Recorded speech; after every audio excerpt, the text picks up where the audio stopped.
It's 12 o'clock, and this is Observer Radio News. I'm Stephanie Leung with Gesila Azorbo and Tristan Carter. In the weather, light rain continuing this afternoon and this weekend. It is currently 9 degrees outside our East York studios. Now here are the headlines. The G20 gives out $1 trillion to restore the recession. Murder charges may be laid from an altercation yesterday. And Fast and Furious opens in theaters this weekend. Now to our top story. The G20 gave out $1 trillion yesterday to countries struggling with the recession. $250 billion is going towards restoring global trade in the next 2 years. Stephen Harper was present at the summit in London yesterday. According to CTV, he describes this as an unprecedented effort to work together. Murder charges may be laid today from an altercation in Scarborough yesterday morning. Police went to an apartment building after getting a call from a boy saying that his father allegedly stabbed his mother. An officer is in hospital right now after the man allegedly tried to attack him. Second-degree murder charges are expected. Police are asking residents to help identify a man who pushed someone on the subway tracks. According to police, the incident happened at Dundas West Station. The suspect may have boarded a streetcar and got off near Queen Street West. There were no trains at the time, and a photo of the suspect has been released. Hundreds of people lined the overpasses above Highway 401 recently to pay tribute to 3 fallen Canadian soldiers. The trio were killed in Afghanistan by roadside bombs the first week of March. As David Nicholas reports, many people in the crowd say that they felt compelled to come pay their respects. With the sun setting behind them, hundreds of people lined the Brock Street overpass in Whitby today to say thank you and goodbye. They came carrying Canadian flags to honor the 3 Canadian soldiers killed in Afghanistan last Tuesday. The bodies of Warrant Officer Denis Brown, Corporal Danny Fortin, and Corporal Kenneth O'Quinn made their way along the Highway of Heroes from CFB Trenton to Toronto. An improvised explosive device killed the 3 soldiers outside Kandahar City.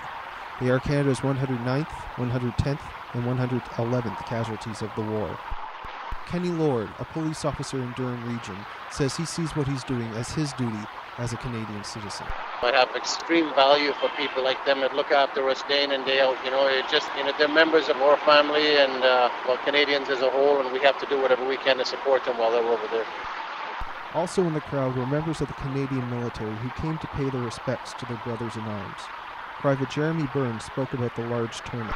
Well, being in my position, doing what I do, it makes it worthwhile to see everybody come out here to the bridges. And, the more people we can pound on the bridges, the better it is. David Nicholas, Observer Radio. And that's the latest news. Now here's Gesila with sports. Thank you, Stephanie. The Vancouver Canucks were defeated on home ice with a 6-5 loss to the Anaheim Ducks Thursday.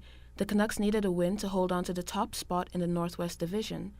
However, with the Canucks earning only a single point, the Flames managed to crush their 11-game home winning streak. The Flames took over the top spot because of a 44-42 lead in Games 1. In spite of the loss, the Canucks officially clinched a playoff spot. The Canucks and Flames will meet for the last time in the regular season on Tuesday in Vancouver. The Toronto Raptors have stretched their winning streak to a season high of 5 games after a 99-95 win over Orlando Magic in Florida Wednesday. Chris Bosh scored a total of 24 points with 3 blocked shots and 12 rebounds, while Jose Calderon brought 21 points and 8 assists to the game. The Raptors are just 6 games away from a spot in the playoffs after breaking Magic's 6-game winning streak. In hockey, the Toronto Maple Leafs defeated the Philadelphia Flyers 3-2 at the Air Canada Centre Wednesday. The Leafs, who are out of the playoffs for the 4th straight season, made 31 shots in the first 2 periods. Jamal Mayer scored the first goal 2 minutes into the game. The Leafs were helped by the return of defenseman Thomas Cabral, who broke his hand March 3rd. The Flyers equalized in the first period with a goal by Aaron Asham, but the Leafs dominated the second period with a 2-1 lead. They'll be playing the Flyers again tonight at 7 p.m. Eastern. The Philadelphia Flyers have some good news, however, with the recent signing of their number 2 overall draft pick. The 19-year-old was attending classes at the University of New Hampshire before he agreed to sign up for a 3-year entry-level contract with the Flyers. The tryout contract allows him to play the rest of the season with the AHL Phantoms. He debuted with the Phantoms Wednesday night against the Albany River Rats at the Wachovia Spectrum. He will start to play for the Flyers at the beginning of next season, making the rookie maximum of $850,000. However, he will not be eligible to play in the Stanley Cup playoffs because of, according to the Flyers general manager Paul Holmgren. Months of intramural tri-campus rivalry within the University of Toronto came to a head at UTSC, and St. George battled it out for the championship trophy. The UTSC girls volleyball team had home court advantage and a decent turnout for their championship game last night. Max Smith reports. The UTSC's women's tri-campus volleyball team spiked their way to intramural victory against St. George campus.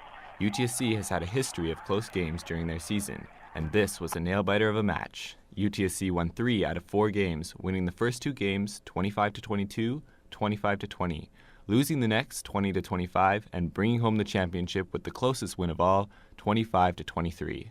UTSC player Amanda Fung says communication was crucial to the team's win. It took a while because we had a few new players, and for them to get to know everybody else took almost half the season, but eventually we got through it. Though not Fung's final season, for others on the team it was the perfect ending to a university volleyball career. Max Smith, Observer Radio News, East Toronto. Now for our commercial break before I hand it over to Tristan with entertainment. Hi, I'm Ermin, one of Santa's helpers. Rudolph would have been here too, but he's getting the light bulb in his nose replaced right now. We're inviting you to Allison's Pet Center for the annual and spectacular Christmas sale. Every year, kids send letters to Santa asking for puppies and kittens, monkeys and mice. And to top it off, some ask for aquariums too. Can you imagine what the back of Santa's sleigh look like? Come on, give Santa a break. I don't want to babysit all those animals and fishes till Christmas Eve. I want to go back to building dollhouses. Come to Allison's and save on household pets and presents for your pets. Get a head start on your Christmas shopping. The sale starts on Saturday and run through Christmas Eve. Allison's is located on the corner of Fulton and North Streets in Petaluma. And a meow Christmas and a Happy New Year from Allison Pet Center.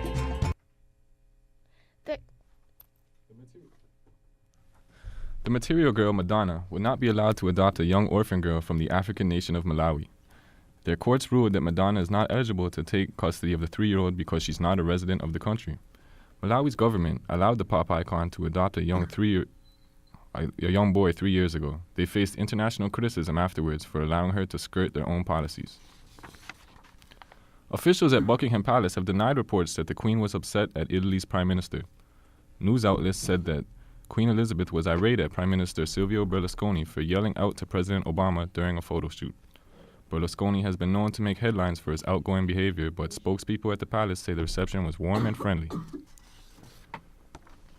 Sue Johansson was at Centennial College's Progress campus last week as part of her Talk Sex with Sue tour. She is the recipient of the Order of Canada and has dazzled audiences with her TV show Talk Sex with Sue. She spoke to students for an hour and a half about the ins and outs of sex. Greg Masick has this report. Give it a hand for Sue Johansson. Sue Johansson arrived to a warm welcome in the main events hall at the Student Center of Centennial College's Progress campus. She has spent over 30 years talking to over 20,000 students about sex. She told students that Canadian sex education doesn't tell students about what they want to know about the subject. Talking about sex is probably one of the hardest things you will ever do. It is so personal, so private, so embarrassing. It's not something you talk about quickly and easily, particularly if you don't have good information about sex. Unfortunately, you didn't get good information about sex. When you were going to school, we didn't tell you what you wanted to know. We taught you what we thought you ought to know. She says that in some schools in Canada, the sex education is so abysmal that students don't learn nearly enough about the subject. Shum Limbani is a student from Centennial's Ashtonby campus and came to hear what Johansson had to say. I came here to see Sue because I saw her on TV and I thought it was interesting, so I came in to check it out and see what it's all about. I learned a couple new things and it was interesting overall. And I thought it was good, had a good time. Johansson continues to tour Canada on her Talk Sex with Sue tour. Greg Masick, Observer Radio News, Toronto. In other entertainment news, Sacha Baron Cohen and Woody Allen are both set to release new movies this summer. And now, back to Stephanie. Thanks, Tristan.